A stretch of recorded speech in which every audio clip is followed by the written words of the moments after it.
بسم الله الرحمن الرحيم. النهارده معانا فيديو جديد في قناة جيمرز سكيلز. النهارده الفيديو بيتكلم عن طريقة قص الوشوش وتركيبها وعمل ايديت ليها بطريقة خرافية. يعني هوريكم دلوقتي مثال. اهو شايفين هنا الوش عامل ازاي، قصينا الوش التاني وركبناه، شوفوا نفس الشكل، شكلها ايه حلو جدا. ده لأي كوميك. طبعا بتاع لقناة جيمرز سكيلز. ياريت لو تعملوا لنا لايك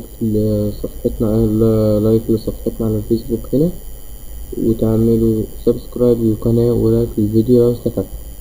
طيب، أول حاجة الصورتين، صورة اهي مرتضى محصور، وصورة التم أو الشكل اللي هنركب عليه.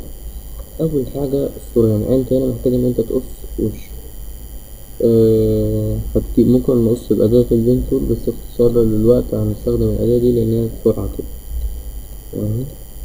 هو بيقص بشكل تلقائي لوحده. طيب الصناعة بس في شوية حاجات هنعدلها هنا، هنشيل الجرافات دي عشان متجيش معانا اهي. تمام، هناخد الوش ده كده ونحطه هنا. طيب هنا بص، هنعمل بقى كنترول تي عشان نظبط الشيفت عشان تظهر بشكل طبيعي يعني. وهنا هو بص الناحية التانية، فهندوس كليك يمين وفليب هوريزونتال اهو كده. هو بص نفس الاتجاه، نقلبها شوية نلفها ونعمل. لسه طبعا مخلصتش، نعدل تاني عليها بس نقلل الأوباسيتي عشان نعرف نشوف الوش تاني قدام.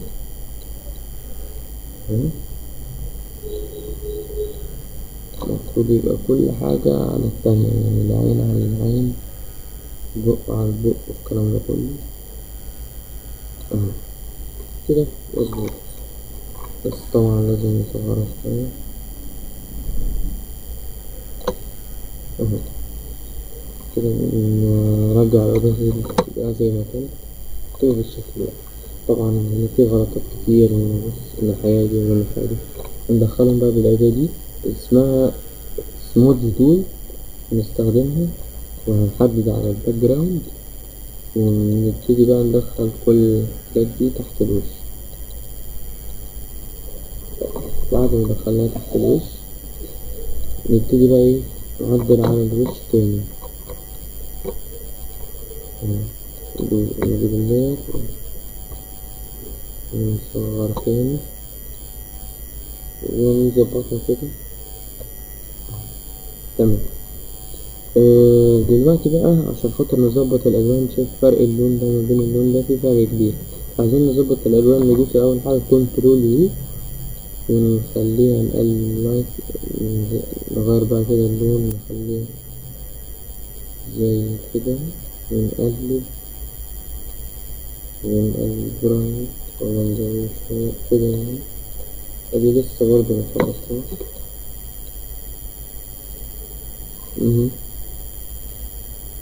اوكي تاني، وبعد كده هندوس على دي هنا، وبعد كده نختار color overlay، وهنا نختار ناخد اللون ده، اللون ده مثلا كده، ندوس اوكي.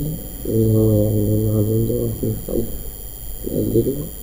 وبعد كده ناخد لون غير شوية زي كده عشان يبقى شكل طبيعي. طبعا هو بيساوي لون خالص كده، بنقلل بقى شوية وأقلل مثلا على كده وندوس اوكي. نحرك شوية. طبعا هنا شايف الفرق ما بين دي ودي، فهنحتاج ان احنا نعدلها برضو بالسموث تول، نصغرها شوية. وهي هنا بص، تبتدي ان انت ايه تخليهم داخلين على بعض كده شوية.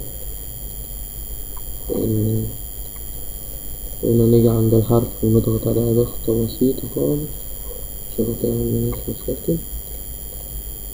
شوف الحتت اللي زي دي كده، دي كده عم بس. دلوقتي بقى رجع شوية، تلاقي بص الشكل اتحسن كتير.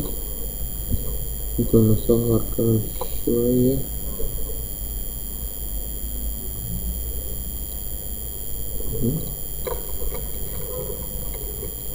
وننزلها شوية تاني. طبعا ممكن نعمل النضارة وممكن منعملهاش، على حسب انت بعرف معاك وقت عايز تعمل أو مش عايز تعمل الحتة دي كده. ممكن نجرب نعمل النضارة الوقت، لا عشان وقت الفيديو فأنا بقول إن كده كفاية. لا بس سنوبي تول هنا في الحتة دي كده تاني عشان النضارة بس متبانش، متبان شكلها وحش.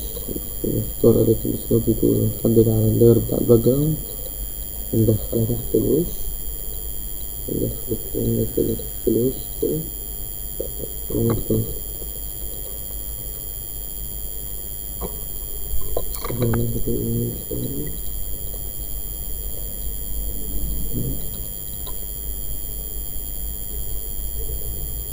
نختار أداة السنوبي تول أهو تمام كده. اهو باك جراوند تاني وارجع وعدل تمام كده. تمام كده نكون خلصنا الدرس الإيديت ده. هنا ممكن ننزل شوية تاني واحد كده زي ما احنا عايزين. كده نكون خلصنا الدرس الإيديت. يا رب لو الفيديو عجبكم تعملوا لايك وسبسكرايب للفيديو. شكرا.